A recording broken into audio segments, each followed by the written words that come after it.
Friends ఇప్పుడు mini cooking ఛానల్లో mutton pulao చెప్తున్నాను చూడండి. ఫస్ట్ బాస్మతి రైస్ నానబెట్టుకోండి. ఒక బౌల్ పెట్టుకోండి, ఆయిల్ వేసుకోండి, నెయ్యి వేసుకోండి, గరం మసాలా వేసుకోండి,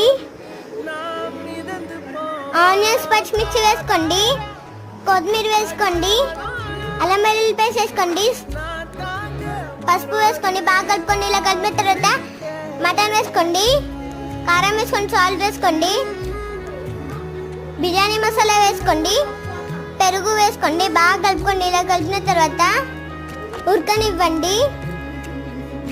ఉడకనిచ్చిన తర్వాత వాటర్ పోసుకోండి. ఫ్రెండ్స్ బాస్మతి రైస్ వేసుకోండి, బాగా కలుపుకోండి, 10 నిమిషాలు ఉడకనివ్వండి. ఒక ప్లేట్ సర్వ్ చేసుకుంటే ఫ్రెండ్స్, లైక్ చేసి బాయ్.